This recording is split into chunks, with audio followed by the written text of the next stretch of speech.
with Steve. Excited, so I know we're let's just say I don't think I've ever needed to get away quite so much. Everybody's going to be gone but me. I know you're the lone holdout. I'm fine. I've been like, got to go to Disneyland. I've been on the Treasure World. I've been so lucky lately, and I get to go down to Give Kids World in a few weeks. So I know, exciting. My dad's doing spring training, so he's down there right now. I just got the call a couple days ago, so he's down. He's doing the first week of spring training, so he's pumped. Oh, that's cool. Yep. Hey, everybody. Boom. Look, we're on a Sunday afternoon. What's up? We got a lot of people tuned in. Everybody is fiddling on their phones. See, I told you. Everybody fiddling on their phones. Fiddling on the phones. Hello, Rio. I can never read Instagram names, by the way, but we appreciate you being there. That Disney girl over on Instagram. Let me tell people we're here. I haven't even told people we're here, and we got everybody tuned in. Everybody's getting ready for the big game. Guess what? I'm going to say the word Super Bowl. After me. That's so funny. Hashtag it on social media. They're really going to come after me. I'm asking for it.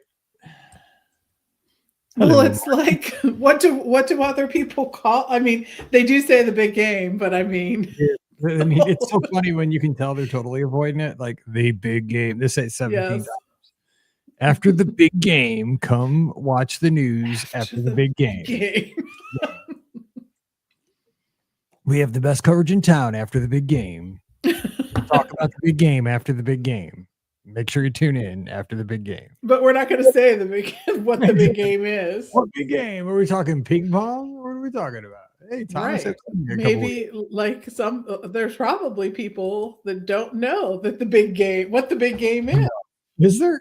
Not in my world. Not in my world. Probably. And the thing is, Paige is playing right now too, and they're hanging with the first place team right now. So like my whole world's messed up right now because they play on Sunday afternoons. Hang on, I got Mike in the Midwest still loaded up because I just recorded that. This is a triple podcast day for me, by the way. Oh my gosh, that's so funny. Well, I'm Mike in the Midwest today. I mean, I couldn't be more Midwest. I got a Buc-ee's hoodie on. Mike in the Midwest. Yeah. We got to visit our first Buc-ee's this summer. What'd you think of Buc-ee? Did you get Buc-ee the little nuggets? We did. Yes, we did try those. And I'm a huge fan. They're good. They're good. They're like Hullis popcorn, sort of like that kind of thing. Yeah, they're kind of like a cereal. There's a cereal that kind of tastes like them. Yes. Corn Pops or something. I think the more you eat them, the better you like them. But yeah. Some people like talked about them like they're so great. I was like, they're okay. Right. That's how they were. They're a good car snack. So we were yeah, exactly. I can eat the whole bag if I was when I'm in a car. It's exactly what it is, and you don't need them. And then Steve got some crazy like brisket or some yes. I got a burrito like that. I had a breakfast burrito. Holy, that was life changing. Yeah, so he was pretty happy about that. I think the thing that I liked and appreciated better than anything were the range of souvenirs. Like we could have gotten Buc-ee's swimsuits. Yes, there was lots of Buc-ee's wear.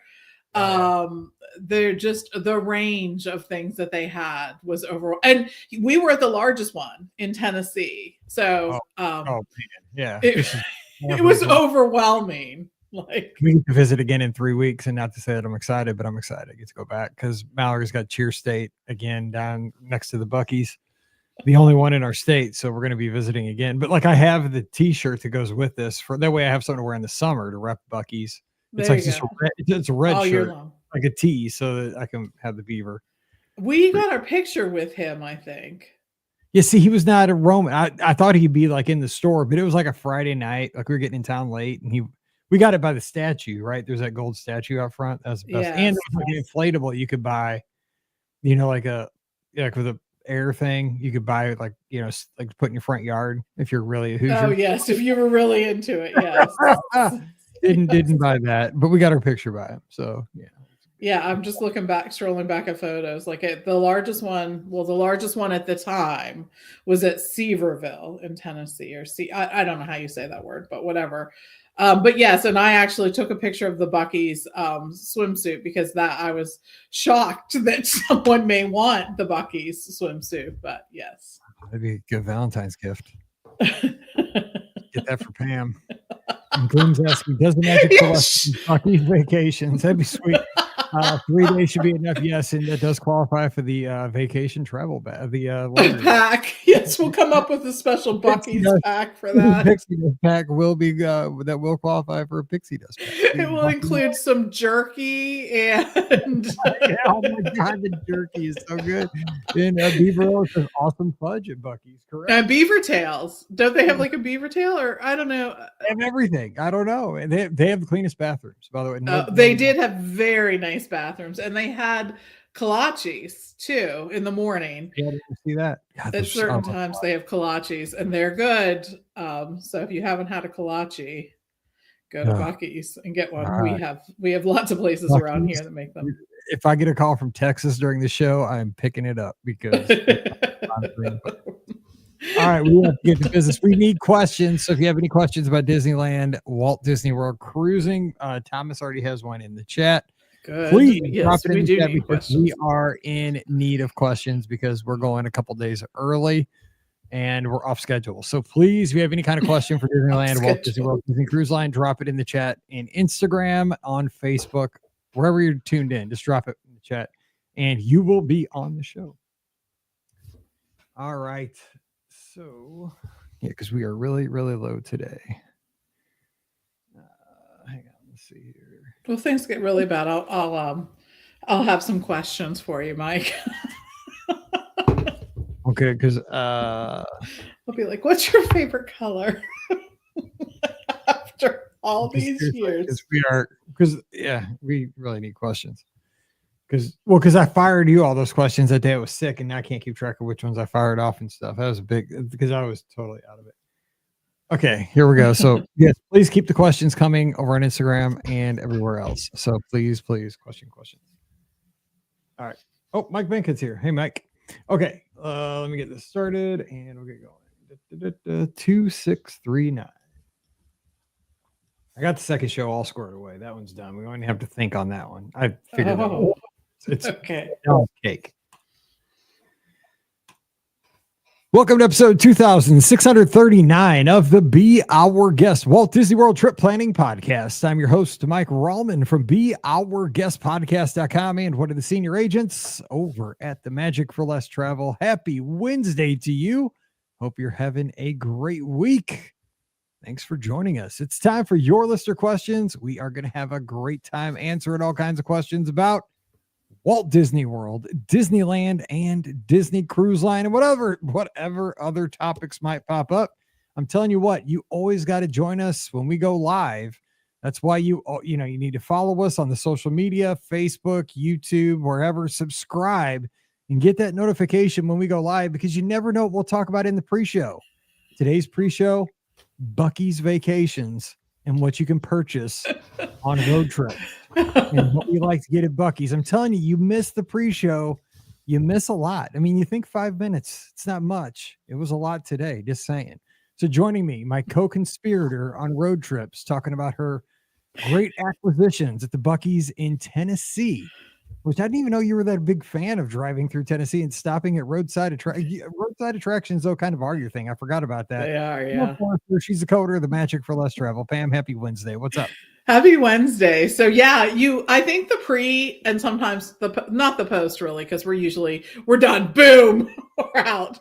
But the pre-show is sort of a glimpse into our personalities, maybe a little of our backstory, things we don't intentionally share that often.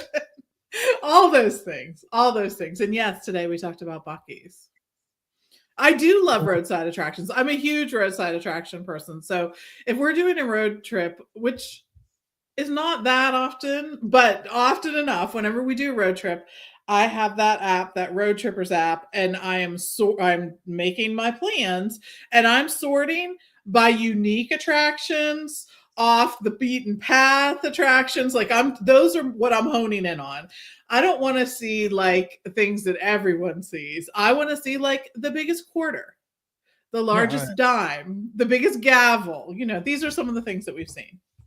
Being a cheer dad, I'll tell you what, that lends itself to seeing a lot of those things, because a lot of our competitions were in Missouri, Arkansas, Iowa, Illinois, Indiana, the Midwest here. And so you'd see like the world's biggest rocking chair, the world's biggest cross in Illinois.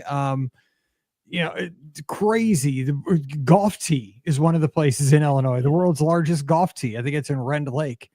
Who's not going to stop for that? I mean, seriously, it drives the economy. I mean, it just begs to the world's biggest rocking chair. That's near Springfield. I know that's in Southwest Missouri. So anyway, just telling you, don't miss the pre-show. But today we're here to answer your listener questions. And I have a question for you, because I talked about this on Mike in the Midwest, which I recorded on Sunday, which peek behind the curtain. We're recording this show on Sunday too.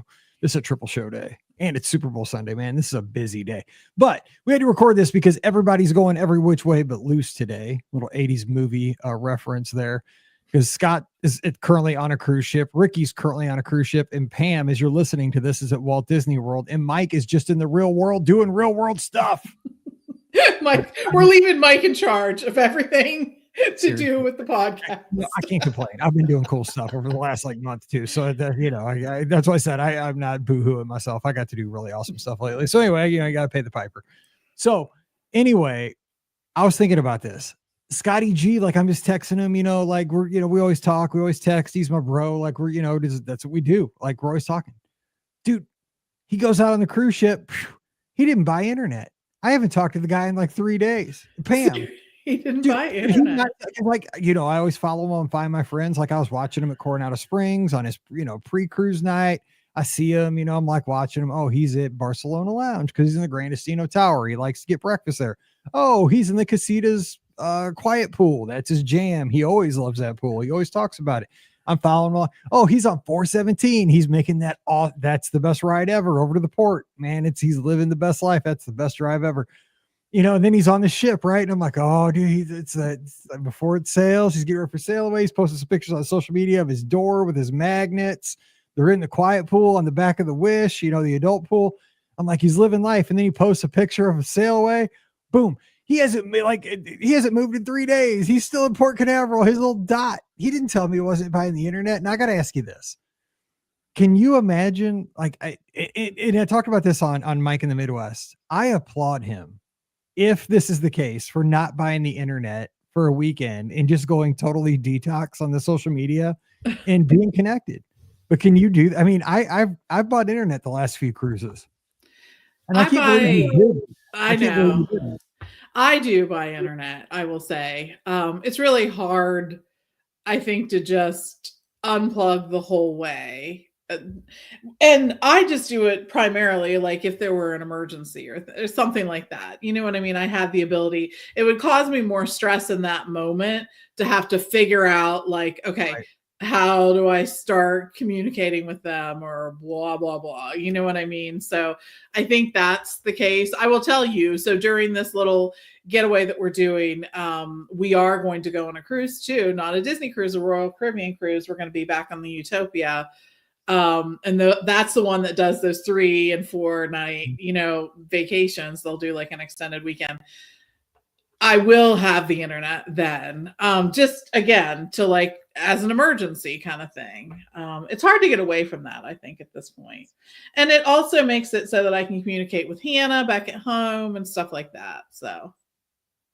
Yeah, because I was thinking about it, right? Because he's there with his, he's got his daughter and his wife are there. Yes. And his in-laws are with him. So Elizabeth's mom and dad are with him, but his dad's not, his brother's not, and it's a shorter cruise, right? It's 3 nights. So they're not gone for a super long time. So I was thinking, man, I love that idea. I love that if he did do this, and I haven't got to talk to him. I'll talk to him tomorrow when he gets back in. I'll be like, dude, if you went the whole weekend without being on social media, without having the internet, that is amazing that you had the discipline, and that hopefully he could say it was great, because I would love to do that. But I mean, the thing is, I hate myself that I don't think I could do that anymore. I hate that about myself, because think about cruising 10 years ago. That was probably number one for me, being with my family and just when the ship sailed, I talked about this on Mike in the Midwest briefly, was just that like I made sure like everybody, Pam, give me your phone, Paige, give me your phone. And I made sure like not only was it in airplane mode, but like made sure the like cellular connections were off and there wasn't some app in the background that was trying to fetch mails or something. Because you always heard those horror stories of you get back and forth and some app was trying to, you know, cause roaming to happen. You got like a $500 bill. And I love that being detached, but I just don't think anybody's detached anymore. I think most people buy internet at this point. You see everybody filming with their phones on the ships. I think for a lot of people, like for me, I don't really check socials when I'm on, and I don't really post either, I will say. See, I do. Once I have it, I'm tempted. Like I hate that about me. I hate it. But I want to get my money's worth. You know what I'm saying? You're paying a lot for the internet, so I post. I get it, but it's just not what it's not typically what I do. I just wonder how people think about that, because we're all community here and I like getting everybody's feedback. And Morgan over on Instagram, please do ask a question. If you have a question, drop it in the comments. We'll answer it. All right. So let's see. We got a couple questions. And the first was kind of tongue in cheek, I think, by our good friend Thomas, but he says, when do you take off your magic band after your vacation? I keep mine on for the flight home and keep it on until it's time for bed. You know what? That's kind of a funny question, because I always throw mine on. It's always opposite my Apple Watch. Obviously, Apple Watch on one side, Magic Band on the other. And I wear these like power bands. I've had this one from Give Kids a World on since over 10 years ago, from when we presented the big check is the day that I put it on. And I've had it on ever since. This other one's from the Disney, Indie Disney meet when we gave another big check. So I've had those two on all that time. And I always throw my Magic Band on here and I just forget it's on. Like I'm one of those people that I might have it on like 2 days later and I'm like, oh my God, I still have a Magic Band on. And then I just pop it off. I mean, but sometimes I'll pop it off at the airport if I bump it into something. But I don't notice things. I'm just kind of like an oof like that. Do you take yours off like immediately, like upon getting at the airport? What's your thing?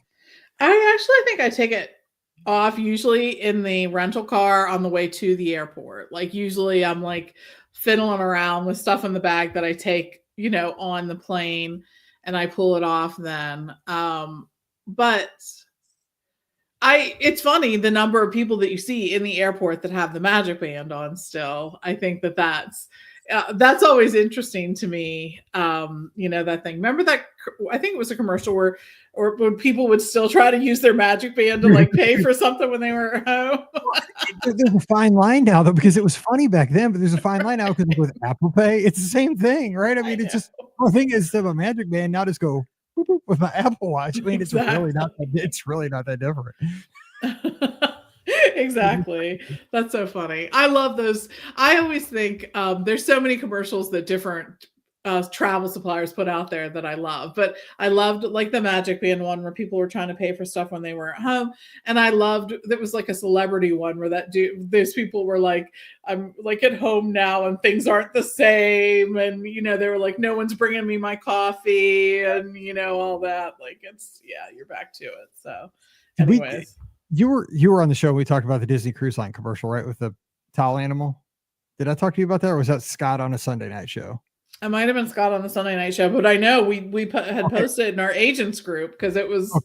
Okay, we did mention it. Talk to you about that. Okay, we did. Okay, because that is the best commercial Disney has done in the last 10 years. Do you agree? I mean, that took me back to like falling in love with Disney as a destination. And what I'm talking about, hopefully you've seen it. Disney Cruise Line put out a commercial of this towel animal come to life, and I think they were filming some of this actually on the Treasure when I was on it. Actually, now that I look back at it, some of the footage, because I saw some of this, I swear, because they had all kinds of camera crews all over that ship when I was on it.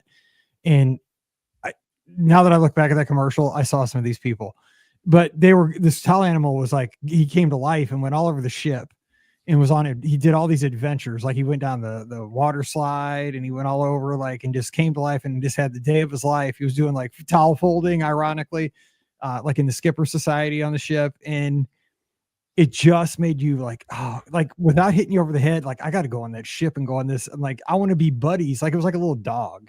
I want to be buddies with this little towel animal. And it was just so cute. I love that. I love that commercial too. It's one of my favorites. And the other one I really love, the one that they've been running in certain markets, is what's your Disney moment? And I know we sort of mentioned this at one point too, but I was meeting with some of our team members and we were talking about some things. And we're talking about this commercial in particular because what other travel supplier in the world could just roll up to random people on the street and have the percentage of people have a vacation moment for their destination on their phone? And it was like incredible, the percentage. I remember I was in a meeting once and Disney said it was over 50% of people who had some kind of Disney moment on their phone.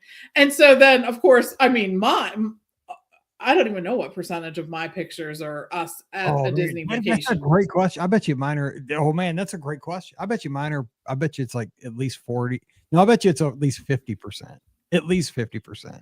I agree. And what's funny is when I go back and look at the pictures that I've had on my phone the longest, right? Like when you scroll all the way back, and I'm looking at them, there's a picture of in the 10 oldest pictures, there's a picture of the Osborne Lights. Yes. There's a picture of the stack on the Disney Cruise Line, right? That has the wave and whatever. There's a picture of Hannah and Mallory on our first cruise, our first BOGP cruise. They're doing each other's nails or something.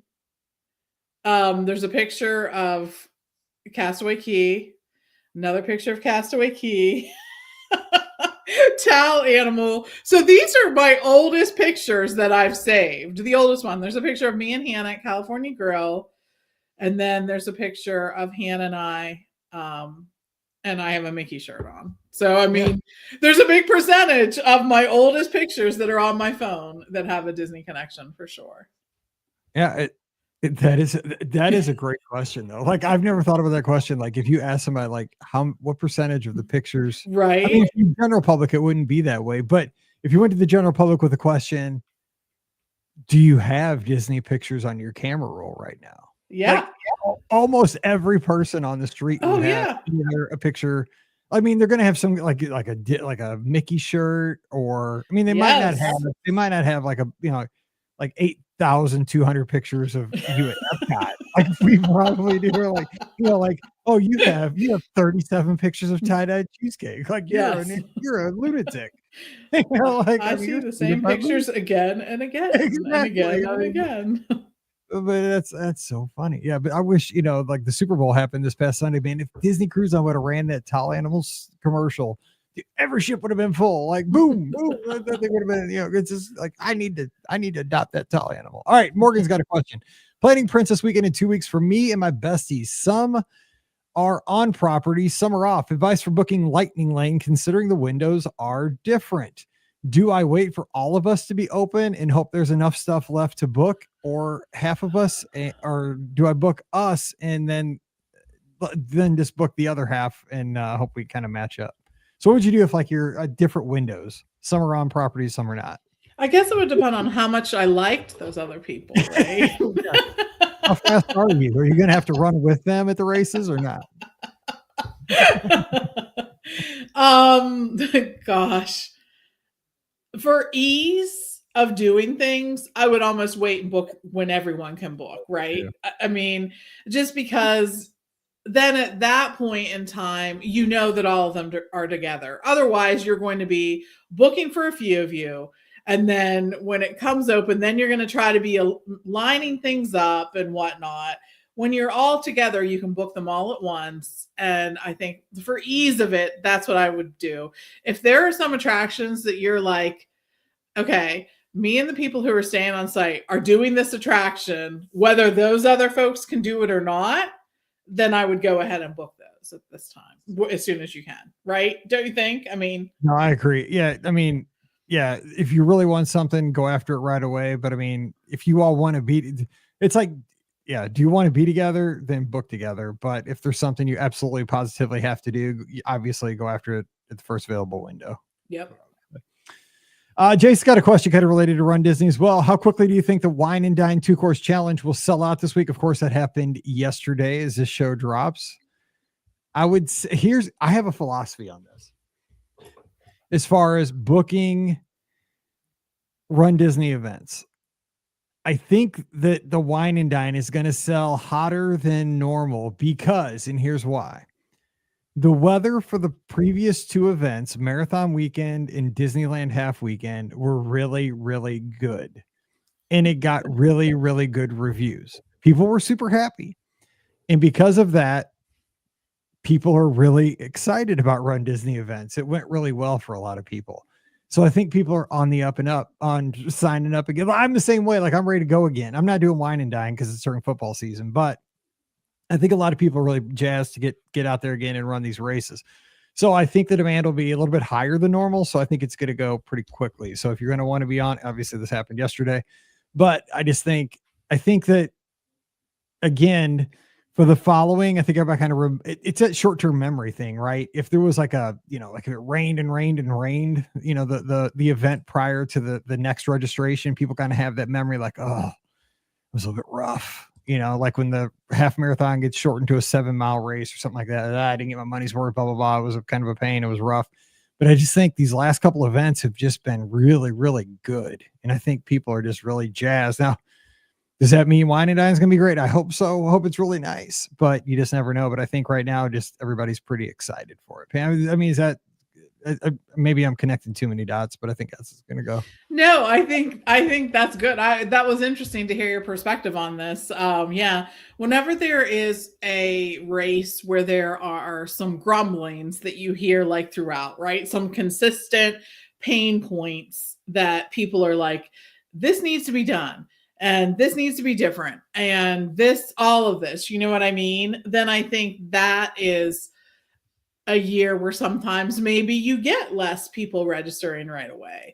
But I will say in the Disney community, and hope springs eternal, right? I mean, at the end of the day, we're Disney fans and we trust the product and we trust that Disney will listen to our feedback and whatnot. So even in those cases, I think, but I think the fact that you're right, there were two really successful runs with lots of great things. The weather being awesome doesn't hurt, right? Yeah. No, it wasn't 30 below. There was no sleet rain. It wasn't 95 with a humidity at 102% somehow. All of this. So yeah. For sure.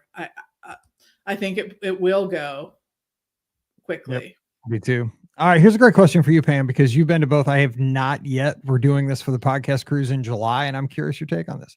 What's the difference between the two private islands for Disney Cruise Line? Just booked my first Disney cruise, and we're going to Lighthouse. They are both so spectacular and different in such so many different ways. I have been describing Lighthouse as being, and I'm not even going to bother trying to pronounce we're calling it from this point forward, it shall be known as Lighthouse. I know it is key. And it is Castaway Key. And I've known Castaway Key for forever. I left it hang to see if you're going to help me out there. Key. It is key. They're both key. But I have been describing Lighthouse as a more intentional, natural experience. They really made a point to meet with folks that live in these Bahamian islands, the culture, the food, the environment. That Disney has a dedication to preserving the environment when they can. And so you can see that when you are at Lighthouse that they did this. Not that Castaway Key doesn't make strides in this area as well. It does. But it feels like a more natural experience when you're at Lighthouse. You feel the Bahamian culture there with the Junkanoo and that celebration and the colors and the outfits even that the characters wear. There are boardwalks over so much of the area, and that's sort of to help keep that beach sort of pristine and more natural and whatnot.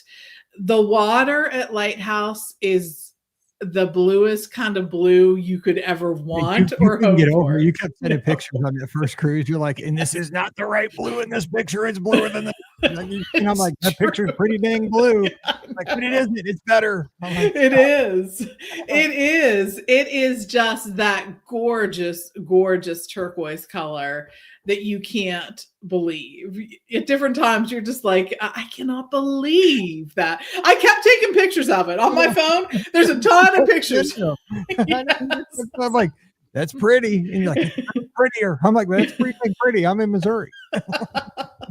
Right. So it's gorgeous. And that's all of that attention. I think that Disney really made it a different location. Castaway Cay, I think, is one of those places that is like the beach day.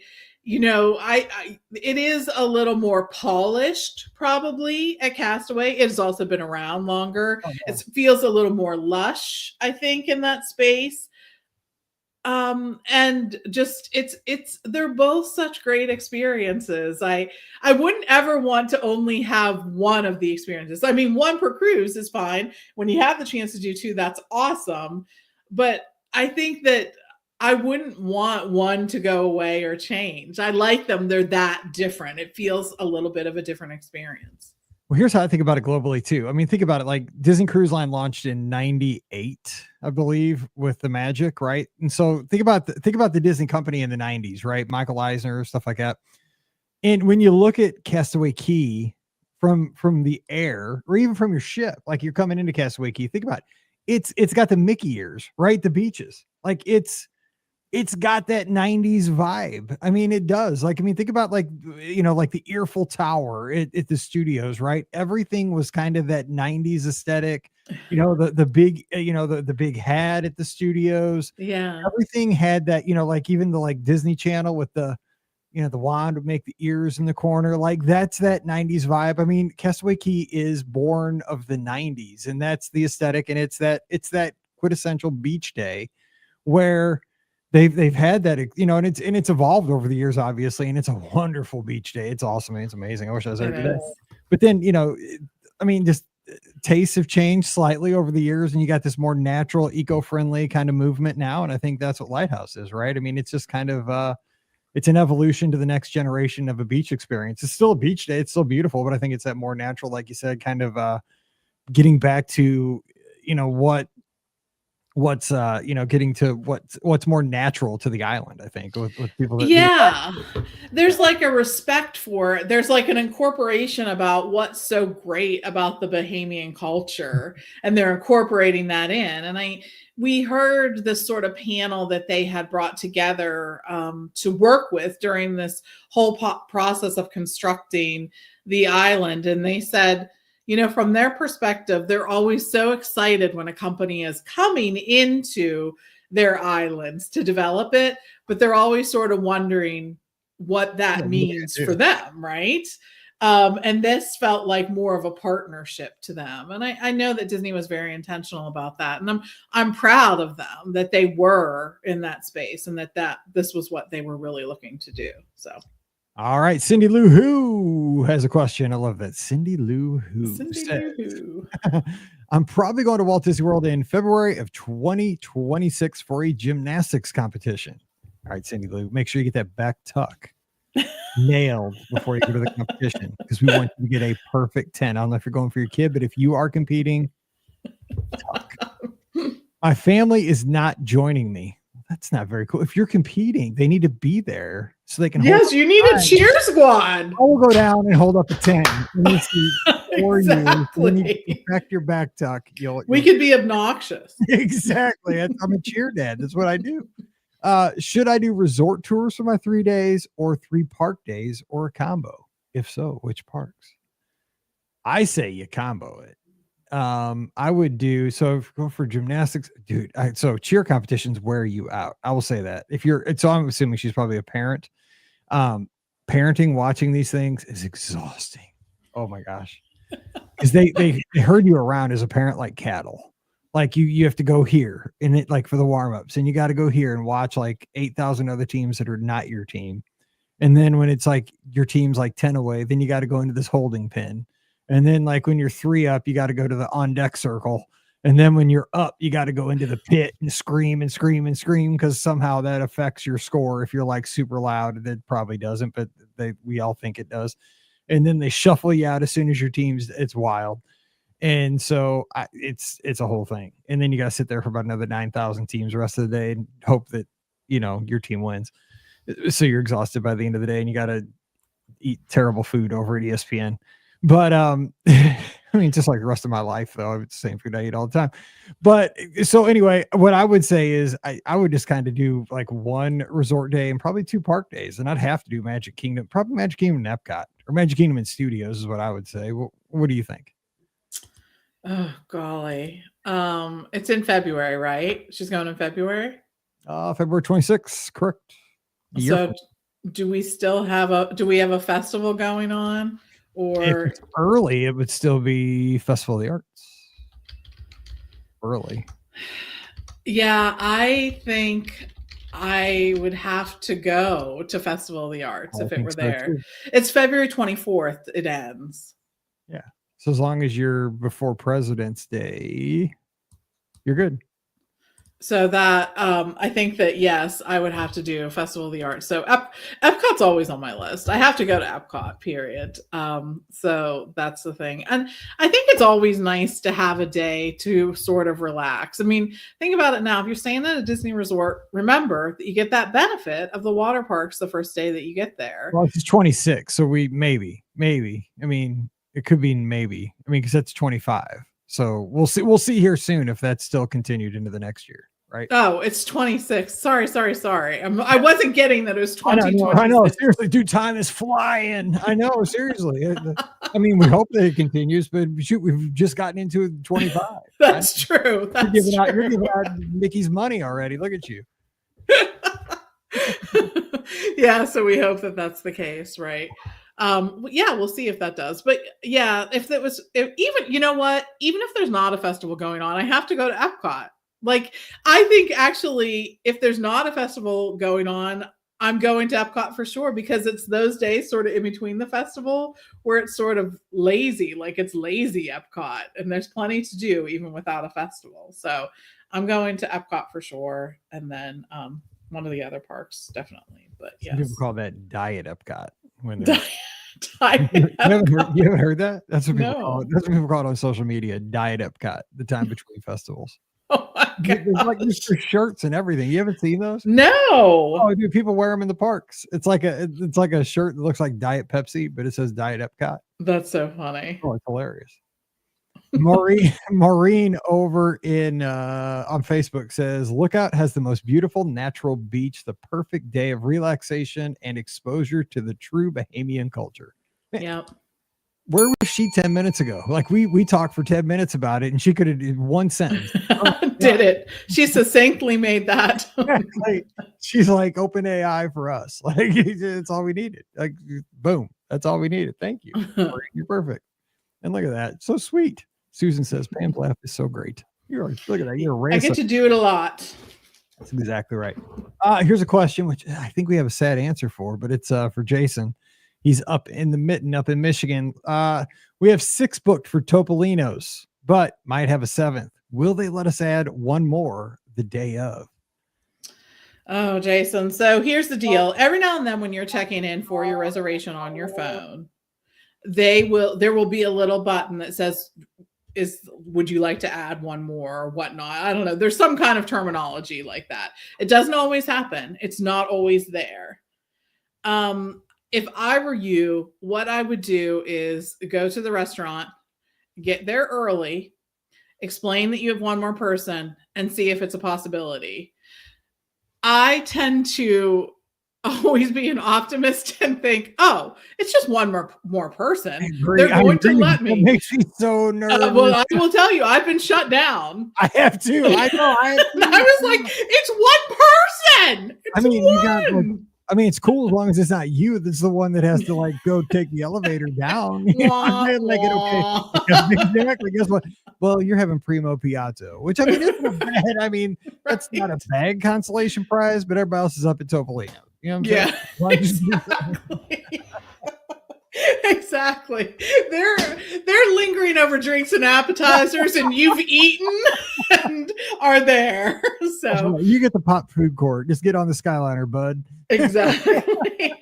The other thing I would do is keep checking to see if availability does open up. I find that the morning of and the day before are some prime times to check. Now, remember, restaurants have, for the most part, that 2-hour like cancellation thing. Check then too to see if something has opened up in that period of time. But calling, here's my big, like, this is my heartache. There's no one you can call who can okay the one person before you get there. Like, you can't call the dining line. They will tell you that they don't have the ability to do that. There's not like a way to do this to get the okay before you show up. So see too, and I'm like a good Midwesterner, right? Like, to me, it seems like an easy problem to solve, right? Like at the VFW hall or like at grandma's house, yes. You just pull up a folding chair to the end of the table. 100% solved, right? But like, yes. They don't do that at Disney. You're not allowed to like just throw a folding chair on the end of the table and problem solved, because they have like, restrictions on that. Like there's, the waiters have to get through and the bus boys and everything. Yes. Like, they can't just throw you on the seventh, like this wingman on the end of the table like he's the king. But fire code, schmire code. Exactly. I mean, grandma's house at Christmas, dude. Just pull up a chair, like, we'll get a stool, we'll get a sawhorse. We don't care. Like, exactly. These two are sharing a chair. Like exactly. Just sit on grandpa's lap. We don't care. Like, it just doesn't work that way. It's Topolino's, unfortunately, but that would be, that'd be awesome. I know. All right, we got a last minute question over on Instagram. We got to get in here real quick. Hey, Mike and Pam, I took my first Disney cruise on the Wish last summer and loved it. Going on the Magic this summer, what's the biggest difference I should be prepared for on that other size of ship? I'm doing the same thing. I'm going on the Magic this summer. Haven't been on the Magic since 1998 myself. Pam, what should I be not worried about, but thinking about? Because I haven't been on the Wonder since, probably 2004. I know, right? It's interesting to see. I was on one of the older ships in the not too distant past.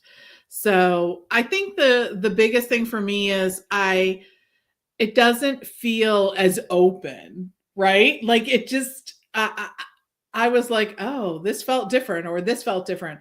And on the first two ships, there are very distinct areas for the entertainment. Like you really only go to one area for it. There's an entertainment district. Yep. And so at the night, in the night, that's where you're headed. Although I will say, I really do love the little bars that are there sort of right off the atrium. It's like a Scat Cat sort of area, on one of the ships. And then I remember when it was called Beat Street. Beat Street. Yes, that was very 90s. Lounge. Yeah, exactly. It was.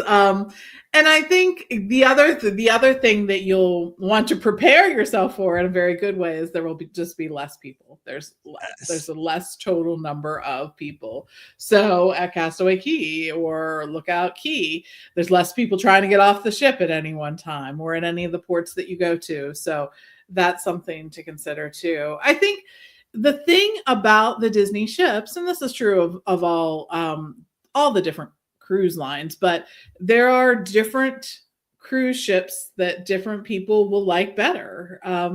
I think that's just it. The Disney Classic ships have a huge following. Oh man, like people that love it. So people are losing their minds that the Magic's going to Alaska next summer, because people love that. The Wonder has always done Alaska in the summer, but to get both classic ships on the West Coast, people are excited about that. I think there's a lot to be excited about. I think that Disney does such a great job in Alaska. We're so fortunate to have those ships. And Alaska is a cruise that is like no other. I have shared this, but we've been to Alaska twice, and Alaska is a cruise I would do every summer if I had the time. I really, truly would. We like it that much. And I will say, just to be able to be somewhere and have it not be 150 degrees in the summer is beautiful too. It's part of the whole package. There's just so much to do, but we enjoyed the hiking. We enjoyed the small towns. We enjoyed the restaurants. We enjoyed all the outdoor activities. Some of those national parks are fantastic, and the ports that they get to stop at are just above and beyond. So Alaska, it's like, it's hard to remember that you're actually in America when you're in Alaska, because it just is such a different kind of feel. Got to do it. Panama Canal is when Pam retires, we're doing Panama Canal. That's my, because I saw it on Love Boat, and I know I always joke about Love Boat. I watch Love Boat all the time on Pluto TV, like while I'm working in here, like all day. I have it on the Love Boat channel. It just plays 24/7. Because you're a Charo fan. I'm not Charo fan. I'm an Isaac fan. Dude, I want to. I just love it. Like Captain Stubing, he drives the ship and he gives out life advice like every episode. Like, and has a very busy dating life too. Yes, he does. And I mean, he raises a daughter at the same time. I mean, he's on a ship. On a cruise ship. I mean, think about that. Like, he's got accommodations must be nice. Dude, have you seen the size of the staterooms on the Princess? I mean, yes. And then like now, like I'm in a season like where they're over in Egypt, and he's not on the normal ship. He's on some other ship. Like it's a little like going up the Nile. Like, and there's all kinds of curses. It was wild. And, like Archie Bunker's wife's like on the ship, like trying to hit on him. It's wild stuff, man. That show's got it all. I'm telling you, man. And guess what? And just aside real quick before we close out, one of our agents is actually on the Love Boat right now for Valentine's. Ben Lapp. Yes, my buddy always covers for me when I'm on vacation. He's like, hey, I'm going on vacation. I'm like, hey, where are you going, buddy? Going to Disneyland? Going to Walt Disney World? Where are you headed? He's like, Princess Cruise. I'm like, shut up. You're going on the Love Boat. He's doing this. I know. The first thing I did, I got a GIF and I shot him the Isaac doing the double. I was like, you're going on the Love Boat, man. I said, that is the most romantic call of all time. The Love Boat Princess Cruise for Valentine's Day. I'm like, oh, Ben Lappin, you dog. Oh, you are something. How about that? I love Ben. He's so funny. Anyway, we're going to get out of here. And speaking of Valentine's Day, that's what we're talking about on Friday's show. So come on back. And we're turning it over to our Clubhouse because we have some ideas about romance at Walt Disney World, and so did our Clubhouse. It's going to be fun, and you can get in on the show too if you're tuned in live. We have a ton of people tuned in live as we're recording now. Stick with us because you can add to the show as well. So don't forget, our show is always brought to you by the Magic for Less Travel. We'd love to help you plan your next Walt Disney World, Disneyland, Disney Cruise Line, or Adventures by Disney vacation for no additional cost to you. All the details right there to check out, right there on your phone, your computer, your tablet, whatever you want to use. Just swing by themagicforless.com today. Also, please use our Amazon affiliate link. It's beourguestpodcast.com/Amazon. And thank you so much to our Patreon supporters. You guys are the best. You keep us on the air. Couldn't do it without you. And you get a bonus show every week when you subscribe. It's just $5 a month. And for that subscription, you get Mike in the Midwest. This week, we talked about, well, the topic was vanishing. We talked about things that are there 1 minute, gone the next, like a Run Disney race. It's crazy. So if you want to get that, again, come over to patreon.com/BeOurGuestPodcast. Give us a follow on the social media at TMFLTPam. For Pam, I'm at BeOurGuestMike, Instagram, Twitter, and Threads. We want to catch you this week on the Clubhouse. We have had so many people join us over there. It's our Discord server. It's absolutely free to everybody. We have a good time 24/7 talking Disney. Just come over to BeOurGuestPodcast.com/Clubhouse. And we will have a live call-in show this Sunday, so join us for that Sunday night at 7 o'clock Eastern, 6 o'clock Central. Scott will be back. We'll be taking your calls on Facebook, YouTube, Twitter, Instagram, and Twitch. All right, so until we get back together on Friday, we hope you guys have a great Wednesday. Stay safe, stay healthy, and we'll see you real soon.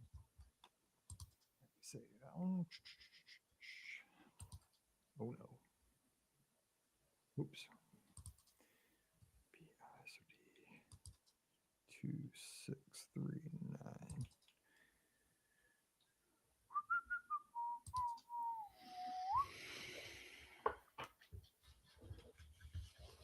Thank you, Cindy Lou Who. Thank you for your question, Cindy Lou. Bailed us out there.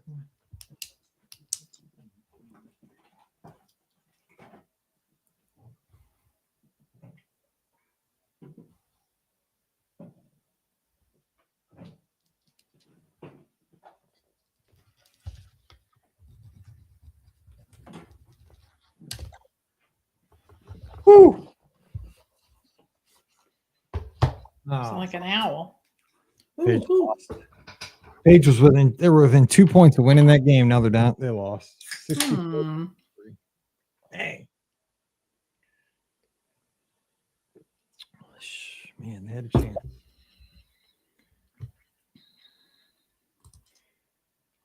Close that one. All right, let's do it again. Okay, so here's what we're gonna do. We're gonna talk about. I gotta pull the Discord back up. So I put this in the Discord this morning. And we're gonna chime in and just comment on these. And can you pull up the Discord too? I can't sign in. Why can't you sign in? Because I did at one point and then it just doesn't let me do it. Like I have to reset my password every time and then it won't let me back in. And I haven't taken the time to do it. What's the link again? Hang on, I can share it to you.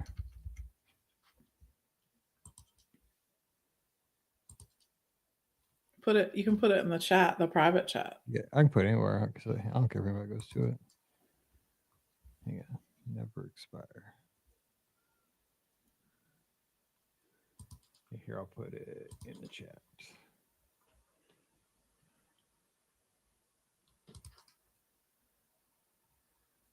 There, it's right there.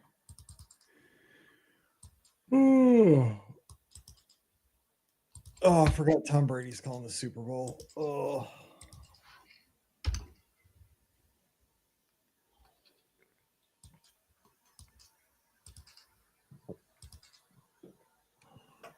I got booked in the room for Give Kids World. Where are you staying on site when we're down there? Mm-hmm. Unable to accept invite. What? Let me try the other one.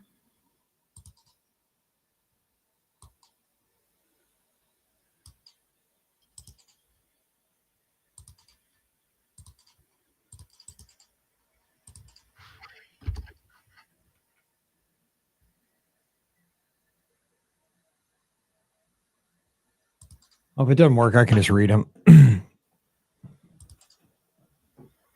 Oh, this is it.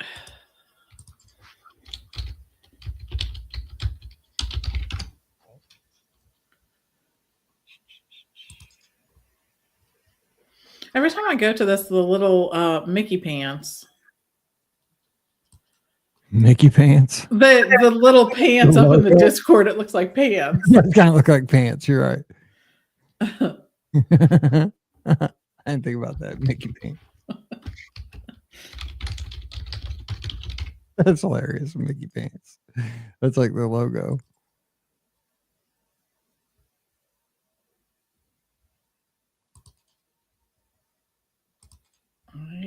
It might be letting me in.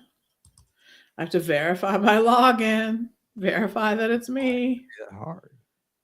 I know. It's like every time. It's so weird. I just have like a little link on my, or like a little bookmark on my toolbar, and I click on it. I wonder if I have like a cookie or something saved on mine. Oh, you're in. I see you. Okay. So it's under current BOGP discussion. Under that thread. Where is it, though? It just says active now, pending. Do you see the channels on the left? Yes. You see current BOGP discussion? Yes. Okay. And then I put for the show we're recording this afternoon for Friday, keep it going. From 11 o'clock this morning. Oh my. It's loaded. Yeah, just go to the bottom and then scroll up. The bottom up. 10 messages. Okay. It's about 10 from the bottom, maybe 20 from the bottom.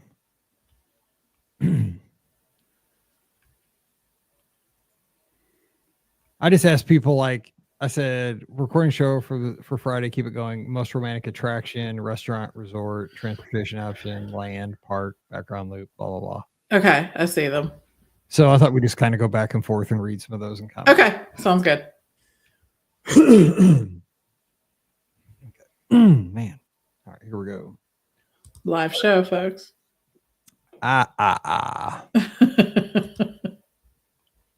2641. Welcome to episode 2641 of the Be Our Guest Walt Disney World Trip Planning Podcast. I'm your host, Mike Rahman from BeOurGuestPodcast.com and one of the senior agents over at the Magic for Less Travel. Happy Friday to you and happy Valentine's Day, everybody. Look at that. The big heart. No, I still can't do that with my hands. I wish I could.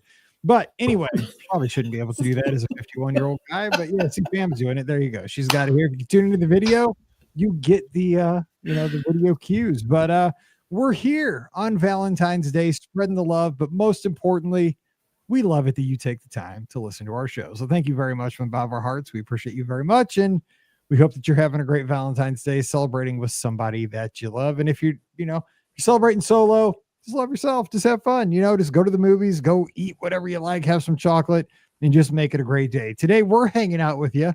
We're going to have some fun over the next 40 minutes or so, and we're going to be talking Disney, the place we all love. So joining me, Pam Forrester, co-owner of the Magic for Less Travel. Pam, you're down at Walt Disney World having a good time. What's going on? I know, for Valentine's Day, right? I mean, that's what people are like, oh, what do you want for Valentine's Day? Or what do you and Steve get each other for Valentine's Day? I'm like, always trips, or something to do with trips.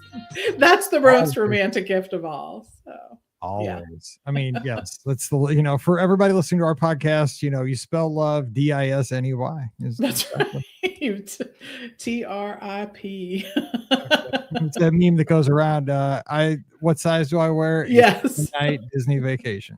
Yes, exactly. It is, but it really is a good place to celebrate whatever. I can make an argument to celebrate anything on some kind of vacation. So, well, it's good for the soul. Yes, for sure. Yeah, exactly. All right. So a lot of years we always do, is this romantic? We're kind of giving that a break this year. We did last year as well, but we're going to come back probably with that in 26. Ricky was on a cruise, still getting into just a couple of days ago. Scott on a cruise at the time of recording. He is back, and we're going to hear about all his adventures Sunday night. So tune in for the live call-in show if you want to talk to him about his Wish cruise, and we'll talk about that next week on the shows. But today, you know what? We've been having such a great time over in the Be Our Guest Podcast Clubhouse, which is our Discord server, which is basically like our message boards, our live chat, where our community hangs out 24/7. Let me just tell you about this real quick. I was thinking about this the other day. We do our listener question shows every Wednesday, right? You have a question, you want it answered, you can write to Mike at BeOurGuestPodcast.com. We talk about that on the shows on Wednesday. You can tune in live and drop your questions in live, and we answer those if you put them in the chat. But in between times, not just on Wednesdays, if you have a question, you can go over to the Clubhouse, again, at BeOurGuestPodcast.com/Clubhouse, and ask a question in the Clubhouse. And you know what? That question will typically be answered within an hour by our listeners, by folks that have been there, done that. And you will get multiple answers from experts, because our listeners have many times stayed at that resort or eaten at that restaurant or flown that airline, or have been in that situation on an attraction, or have done that with with kids, just like you're looking at doing this experience. So if you want an answer from people who've done that, come over to the Clubhouse, because it's like a 24/7 listener question show. It is really practical, and our listeners have the best hearts. They're always looking to help other listeners. And it just warms my heart when I see somebody ask a question. Like a lot of times our questions, like people asking questions, say, I hate to ask this and bother anybody, and then everybody's like, no, I love this. I'm a Disney person. I love helping other people. And Pam, I mean, you see that all the time, right? It's just when you have the Disney knowledge, I think the joy of having Disney knowledge is being able to share Disney knowledge, right? Yeah, I will say, especially, and we've been really lucky that our community, the folks that tend to gravitate toward the Be Our Guest community, are not like other groups. I will say, even the little Facebook group for our neighborhood, someone can not our neighborhood, like our town. I won't say our neighborhood. Our neighborhood is very nice, but the one for our town, someone can ask the most simple of questions, like, when is this open? they might, in the list of 20 answers, get one that was actually helpful. The rest are all snarky or like just completely negative. I'm just like, every time I'm like, oh my goodness. I'm in this like recipe group and like someone will post a recipe and like, oh, this is really good. Oh, I don't eat that ingredient for this reason. You gotta put pecans in there. What are you talking about? It's gotta have pecans. Exactly. We never eat this because that's horrible for you. I'm just like, oh my, like it's so crazy. But anyways, yes, Disney people can be that way, but we're lucky that our group is not like that at all. So I agree. It makes me so happy. It's like a little. You can feel safe. I seriously call it like our little cheer. It's just like our little. I mean, it's not huge. It's like just the right size. It's just like it's like our little corner pub wherever because we have people in Europe, we have people in Australia. I mean, like it never closes. Because there's people all over the world, Mohawks in there at all hours of the night going to crazy concerts, telling us about that. I mean, everybody's got their own thing, and it makes me so happy. But it boils down to like we're talking resorts, we're talking attractions, we're talking yes, somebody at snow, they're out there shoveling their snow, posting pictures. I'm like, oh god, keep that there. I don't need that. Anyway, today I asked a question earlier in the week about love and about Walt Disney World, and I simply said. Give me your most romantic attraction at Walt Disney World, your most romantic restaurant, resort, transportation option, your most romantic land, your most romantic park, background loop, etc., etc. Let's keep this going. And we got some great responses. So I thought we'd share some of those and make some of our Clubhouse members of our community, a little podcast famous today. And just give some of that feedback. And then you could give your thoughts on some of this feedback again back in the Clubhouse, make it reciprocal and have some conversation. If you're going down the road with your family, kids can get in on this and say, yuck. If you're in the back seat, kids, and you're all listening to this as a family, boo, that's not romantic or whatever. Or you could say, that's not, I like this better as an option for a restaurant. So let's start off here. Now, here's the deal. In our first entry, and I'll give the first one, then Pam and I'll kind of ping pong on this. Deanna over in our Clubhouse, she went and immediately. How about this is romantic, right? On Valentine's Day, she immediately went and asked her husband for his feedback on this question. She didn't even answer the question herself. She said, "Hubby, I have a question for you. Get ready. I'm going to ask you about 17 questions," and he didn't even know why. Like she didn't tell him why. She didn't say, "Mike's making you answer these questions." I'm glad. But she got her husband's feedback on this. So here's what he said. Through Deanna said, favorite attraction, living with the land. So look at that right off the bat. Deanna's husband, smartest man in the world. Right there. Boom. Restaurant, Chefs de France. Oh, this guy's he super romantic. Or San Angel Inn, Mexican food. Yes. I'll great. Most romantic resort, the Riviera, the Riv. Yes. Transportation, Skyliner. And let's see if we start seeing trends. We'll see. Let's see. Land, Frontierland. Interesting. Maybe Crockett. Is it the shooting or is it Big Al, you think? What's that? Said without prejudice. Park, Epcot. She put a little like laughing emoji next to Frontierland. Park, Epcot, background loop, France Pavilion. So pretty good. I like that list. Deanna's husband, well done. All right, very good. I agree. You want to go with Corey over in the Clubhouse? Yes. You got there?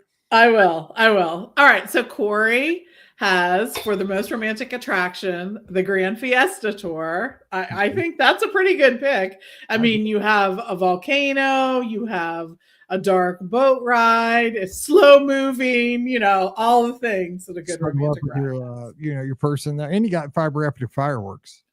Yes, and the Three Caballeros. So. I mean, yeah, that's three makes a crowd, but whatever. For the restaurant, he put the Yachtsman Steakhouse. I think that a good steak is very romantic. I think. Heck yeah. I mean, Especially, I'll make it super romantic because they have that roasted garlic before dinner. So if you both eat it, it's romantic. It's either both or none. Like right? if we have one, it's totally not. No. Yeah, I'm eating it either way. You gotta have a like signed plan going in. Yes, exactly.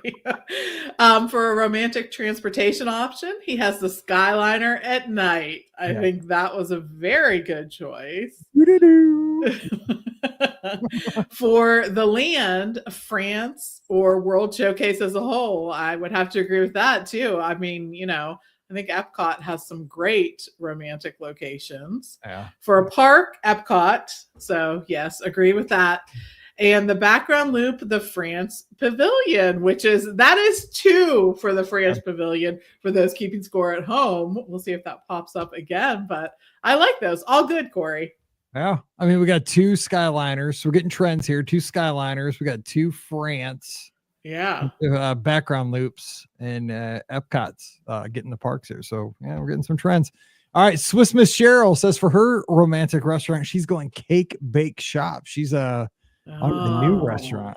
Most romantic restaurant. The pictures, first of all, we are heading to the Cake Bake Shop when we go there.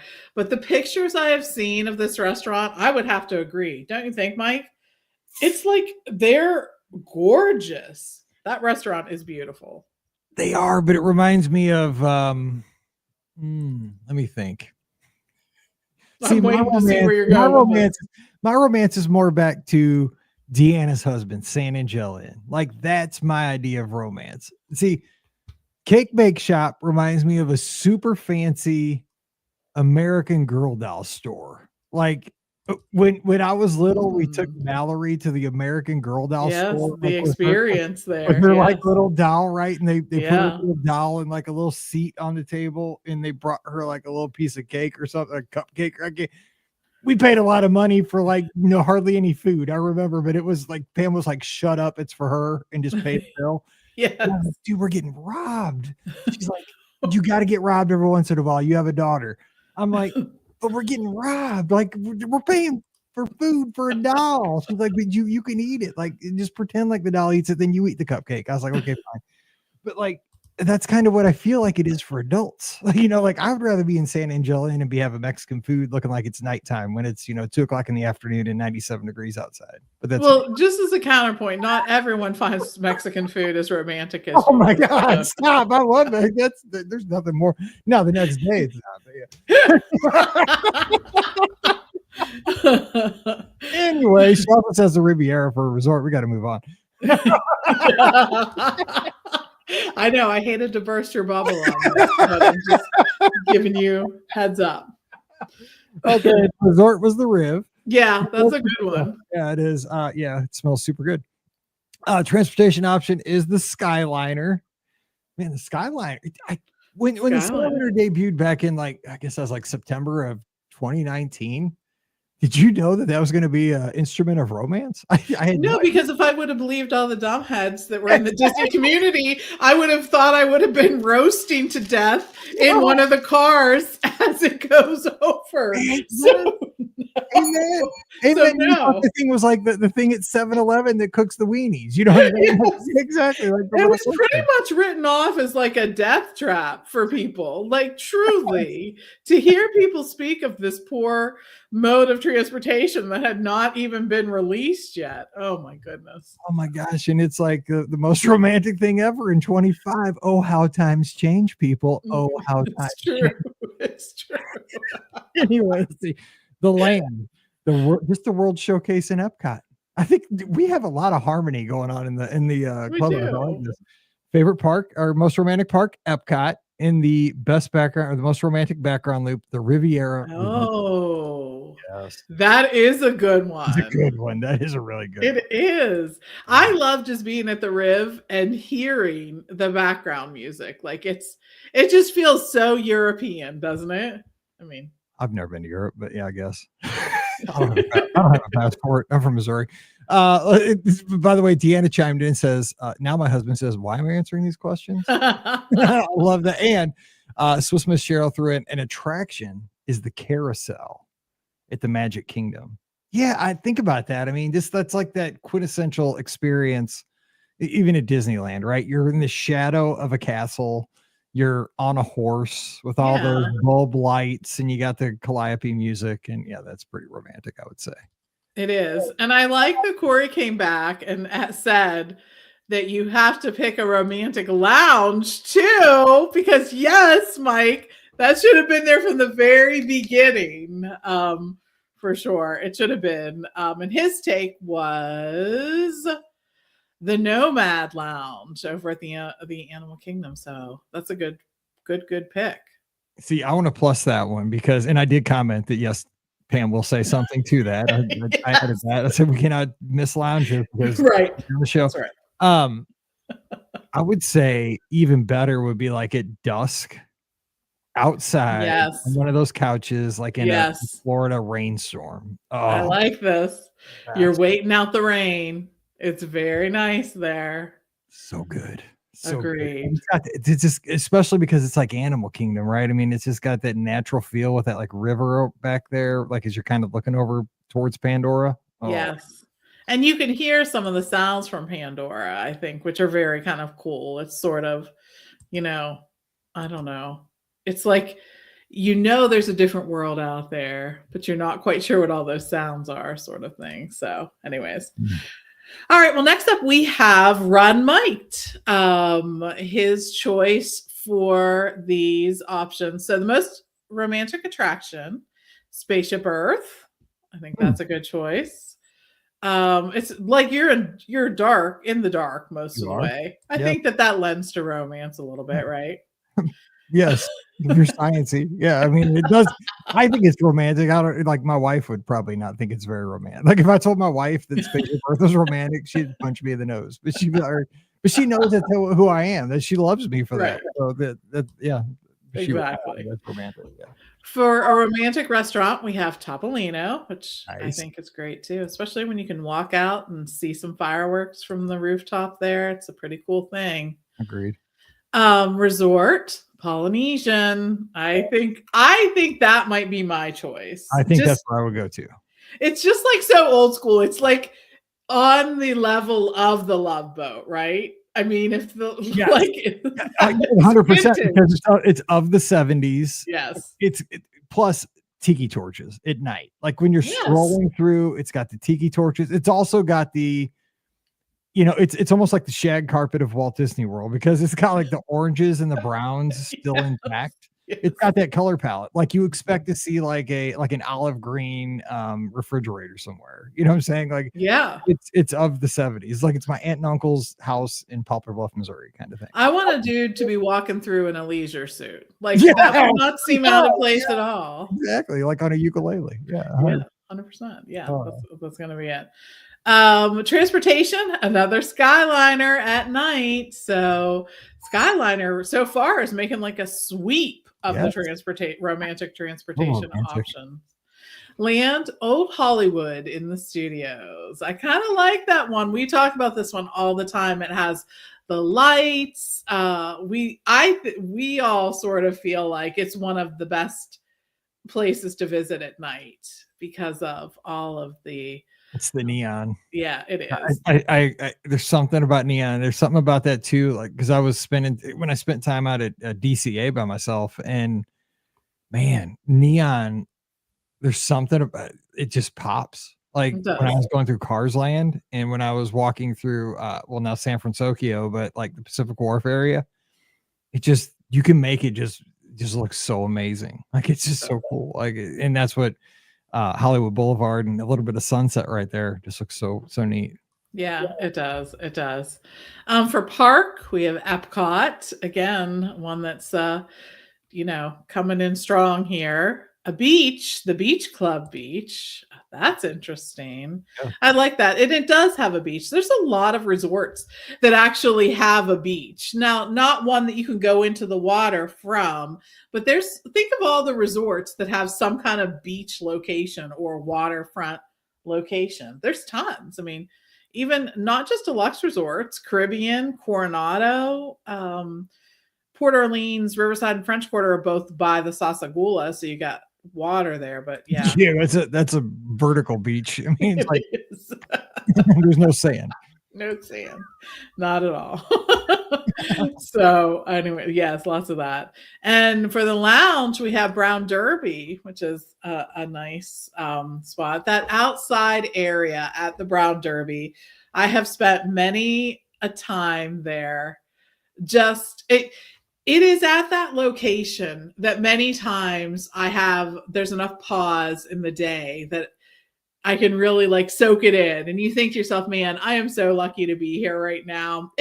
That's one of those spots. Like there's lots of places in Disney World that I'm appreciative of and I'm grateful to be there and whatnot. But there are some spaces that sort of lend themselves to pausing and just being like, oh, dang, I'm pretty lucky to be here right now. And the Brown Derby Lounge happens to be one of those spots. So I've never gone to Brown Derby Lounge, and I've seen it many times because it looks, I mean, the aesthetic of it makes the whole Brown Derby look cool because they have like the white tablecloths and the little standing tables and stuff like that outside. You can order like appetizers and stuff there. Oh, yeah. They have a menu specific to the Brown Derby. And oftentimes you can order from inside as well. Like you can order the full Brown Derby menu a lot of the times there, but they have a menu that has small bites and drinks and whatnot that is definitely worth checking out. And just the location, if there's anything going on, in the hub of Hollywood Studios, you can sort of hear it from there too. And that's a really cool aspect of it as well. When they used to do the Star Wars fashion show, we could watch it from there. C-3PO. Right? R2-D2. It was the best. Those are the days. That big old stage. In the runway. Oh my gosh, I forgot about that. So Run Mike D or Run Mike says fireworks viewing spot. He also added the new Fantasyland looking over be our guests. So that would be a place to kind of watch it away from the crowd, see the fireworks from a different perspective from the backside. By the way, something blew me away. So I was riding the omnibus at Disneyland a couple weekends ago. Did you know that when you are in the hub at Disneyland, you're looking at the back of the castle? Yes, I did. I was like, shut up. Yeah.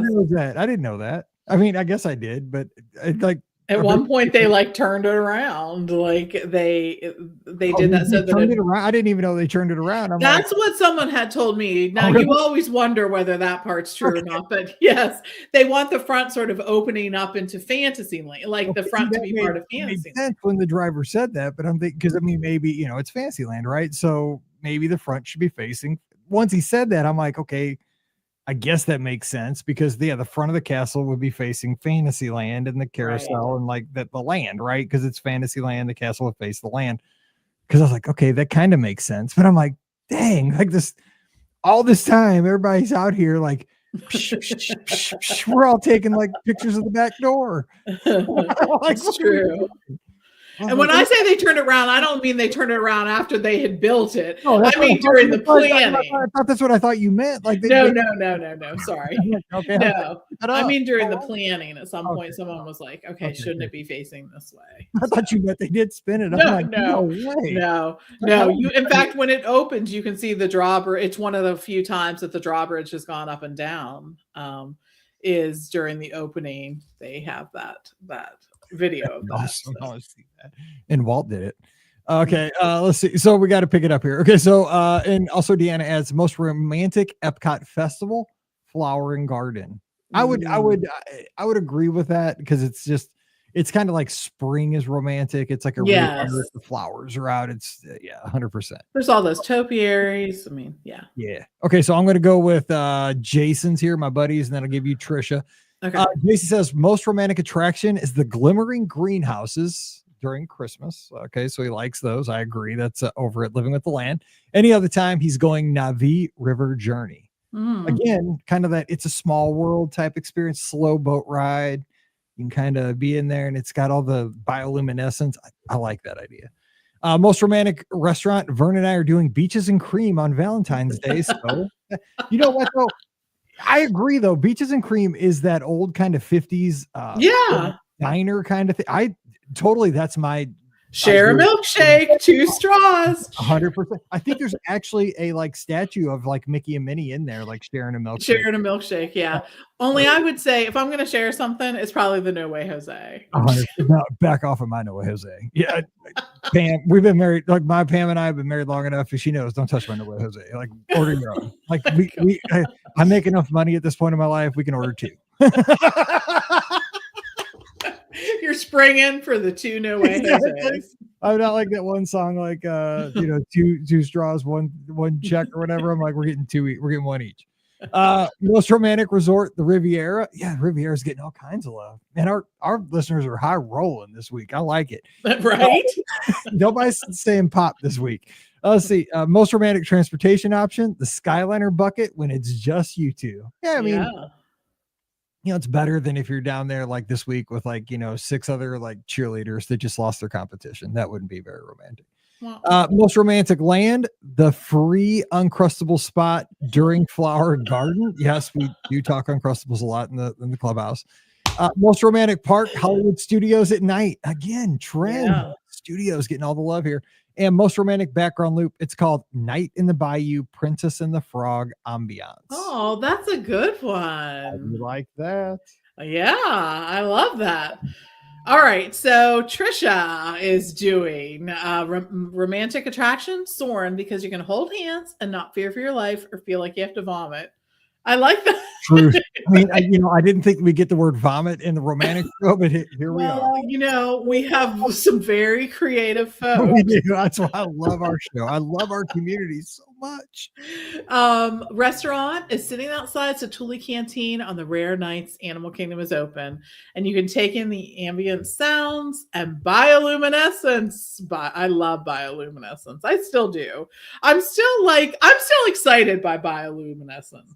When I get to go into Animal Kingdom when it's lit. I agree. And I love that she put the word ambient and bioluminescence like 2 words apart in a sentence to see. Right? I know. She did that on purpose. It's very rare that these things happen. The resort, Caribbean Beach, sharing a hammock. Yes, I love that's a good one. But then she knows getting in and out is not so romantic.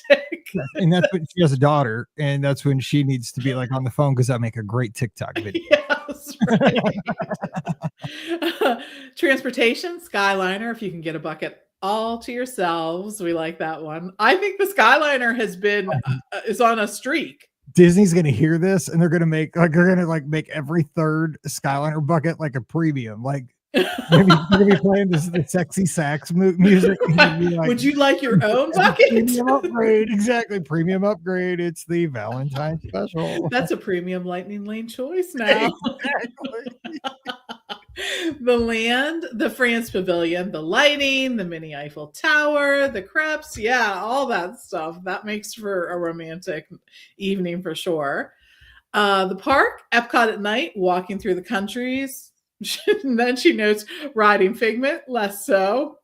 Yes. Riding Figment was part of it. I'm like, it was really good until she started talking about riding Figment because that. Yeah, I know. I'm not. I don't think of Dr. Nigel as being romantic. Yeah, creepy and also getting skunked. You know what I'm saying? Like ding ding ding.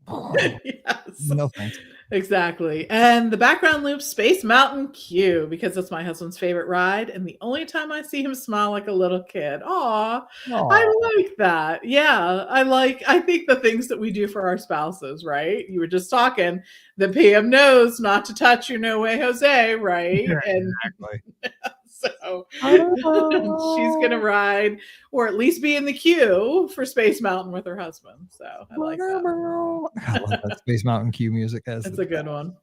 Adam Hardenbrook says his attraction is the People Mover, the relaxing ride around Tomorrowland. That is romantic, right? I mean, because it's just chill.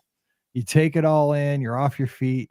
That is romance. It is absolutely key to a Disney fan. Like that is. It's a special kind of romance, but it is romantic, but it's Disney romantic. I love it. Restaurant. Oh, Adam, I'm in love. Restaurant Maya Grill. What's more romantic than a live jazz guitarist? Yes. A live smooth jazz guitarist. And you're eating fajitas. And you're eating fajitas. Oh. Or the shrimp tacos.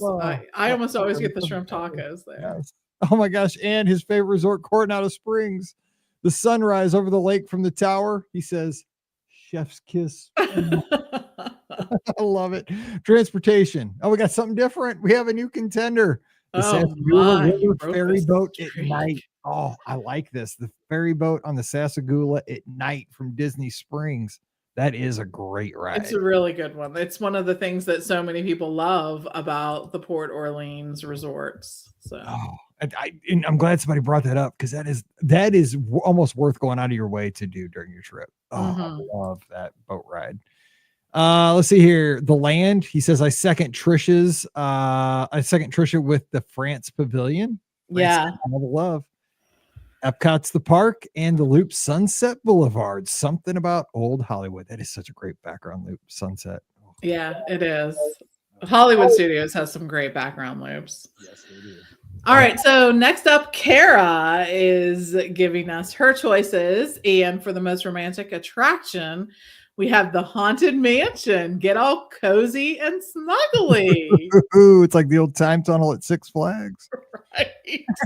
I know. At one of the local parks here, we have sort of a haunted haunted boat ride. It's a boat ride. And I always think, but they bill it as being romantic as well. So I don't know. That's weird. Here's another restaurant, Beaches and Cream. Share a Sunday. Oh, see, look at that. They got trend. I know. I like this. The Resort Polynesian, which Mike and I are agreeing with that. Another boat transportation as being the most romantic. All right, Kara. Yeah. Yeah, I mean, Captain Stubing wasn't silly. He knew what he's doing. Right. For the Land, World Showcase at Epcot, specifically Italy on the area in front of the water. Yeah, that is a beautiful view. Really and truly it is. And if you can get a picture with some of the poles there from near the gondolas that are parked there, and get Spaceship Earth, it's kind of a great vista to look at Epcot from, for sure. Park, Magic Kingdom. I think that at night, the Magic Kingdom is pretty romantic. The twinkly lights. But I think it's the first time somebody said Magic Kingdom. I agree. That's pretty cool. I agree. For the background loop, does the loop around the boardwalk count? So romantic to walk at night. Yes, absolutely. That counts. That's a good one. That's a really good one. She added a new one, the snack. Share some popcorn and reach for the same piece. Or a Dole Whip. A Dole Whip can be romantic too. Although some people, probably like you, Mike, would make their spouse get their own. Well, no, I would give my spouse my Dole Whip and say, please go get me an ice cream. I wouldn't say that. I'd say, I'm going to get my own ice cream, because she punched me in the nose if I said, get me an ice cream. She said, that's how we roll. She's like, I'm not getting you an ice cream. Go get your own ice cream. But I'd hand her my Dole Whip and say, I can eat Dole Whip like if it's 100 degrees, because they're refreshing. But if you give me a Dole Whip and ice, I'd much rather have ice cream. I'm an ice cream guy. I love ice cream. Yeah, I get that. People are gonna be like, how do you not like Dole Whip? It's not that I don't like Dole Whip. I prefer ice cream. It's not that I don't like Dole Whip. I have other things that I like more. So yeah, I like that pretzel that has the sweet cream cheese so much. Like, that's what I'd rather have. Yeah, that's pretty good. That's one of my favorite things in the world. Anyway, back. Okay, so Kara shares her favorite romantic moment too, sitting on the Polynesian beach watching the fireworks together with a Dole Whip. That sounds like a pretty good spot, I will say. Yeah, for sure. And the last one, you got to stop and kiss on the Kissing Bridge. The bridge walking by Sleepy Hollow with the castle in the background. I didn't realize that was a kissing bridge. Kissing bridge. I didn't know that. All right, that'll be a new rule. So okay, the bridge walking by Sleepy Hollow with the castle in the background. So is that the one over kind of on the way to the Christmas shop? Oh no, is that the one that's kind of like it goes to Fantasyland? Yeah. I didn't know there was a kissing bridge. Me neither. Things you learn on the Be Our Guest podcast when you're in the old clubhouse. That's why you gotta be at the clubhouse. BeOurGuestPodcast.com/clubhouse. Maria, gotta read these things before we go on the air. It says attraction Tron at night in the front row. I did make my husband go and see John Wick on Valentine's Day one year.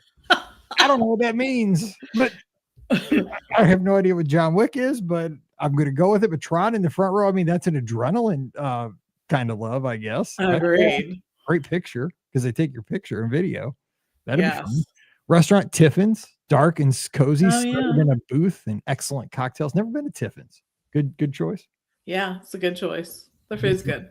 Oh, Resort Old Key West. You love each other more when you have enough space. That's truer words were never spoken. Oh my God, that's my wife. Truer words were never spoken. She's always like, you're on my side of the bed. I'm like, really? I mean, come on. It's like, she's like, get on your side of it. Always. That's what happens when you're married this long. Transportation, riverboat at night. Okay, the boats are making a comeback. Yeah, they are. Boats are coming back. Land, Japan at night, up where the water feature is, close to Katsura Grill. Yes. Yeah. That's a good one. It is. Where the koi fish and all them are. Oh, such a good spot. Park, Epcot, Loop, Sunset Boulevard, love me some retro, and the lounge. Oh, Enchanted Rose, she says, obviously. Yeah. Over at Grand Floridian. It is. And there's 2 rooms there. So if you go to the lounge, make sure you check them both out. They both are, well, I mean, there's actually kind of 3 rooms and an outside, but there's like 2 locations. One area is right there by the bar. And then you sort of have to go outside and around the corner to get to the other spot there at the Enchanted Rose. Okay. NC Carl has some here.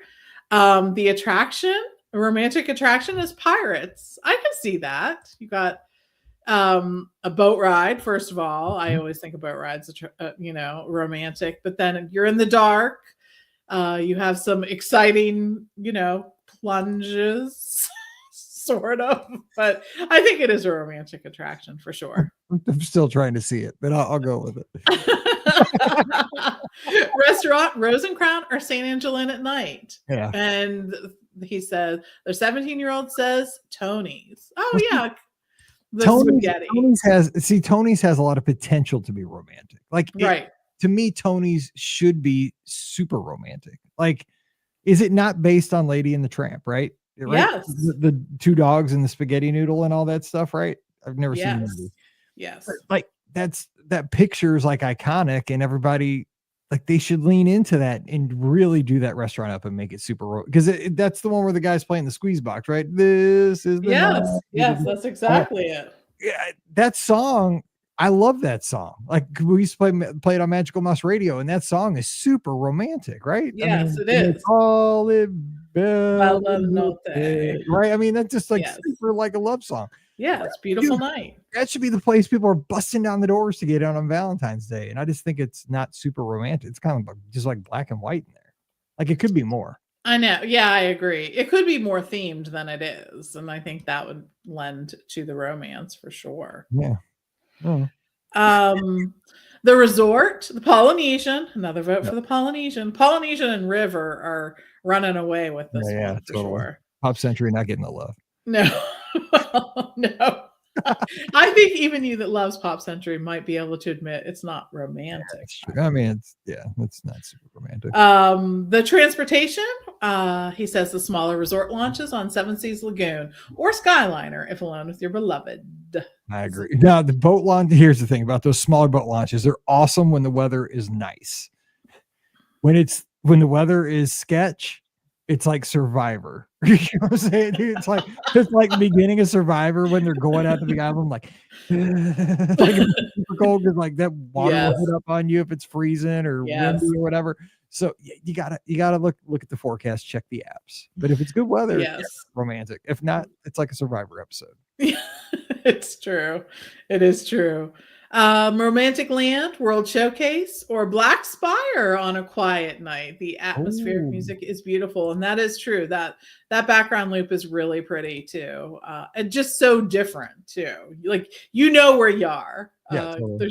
There's no, you're not thinking, oh, I wonder if I'm at Slinky Dog. No, you know where you are, or Toy Story Land. I mean, sorry, not just Slinky Dog.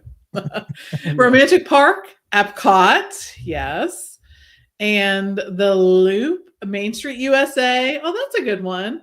Or the Black Spire, which he said above, which we like. And he says you should add most romantic view, and he puts of Magic Kingdom from the beach at the Polynesian or right in front of the castle at midnight. That view from the Polynesian is pretty good.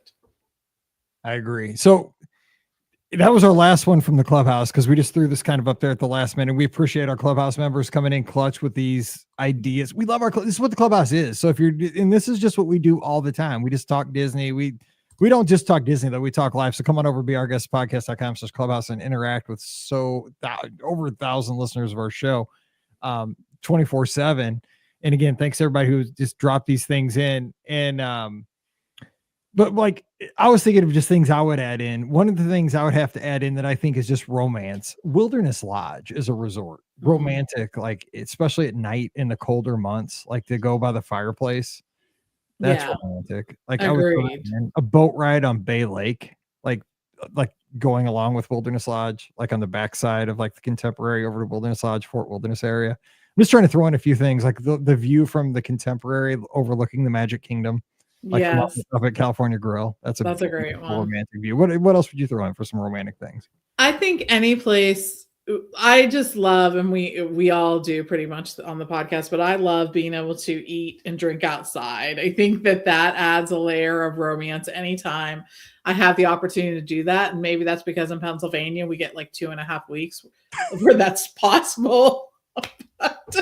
But anyways, that is always that. I think the other thing that's always romantic is if you have your own balcony in your room, that's romantic. Like morning, it's romantic. Have coffee out there. Evening, it's romantic. Have a drink out there. I think that's always romantic. And I think that many of the quiet pools at Walt Disney World can be very romantic too, because there's not that many people there. So it's like you're at your own pool.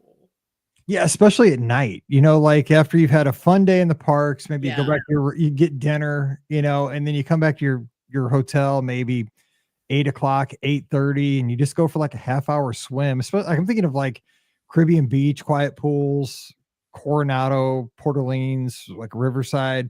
A lot of times, even like Old Key West, like a lot of people, I swear, I would say like 80-90% of the guests don't even know the quiet pools exist. They think it's just the feature pools. Oh yeah, agreed. That's okay that they don't know it exists.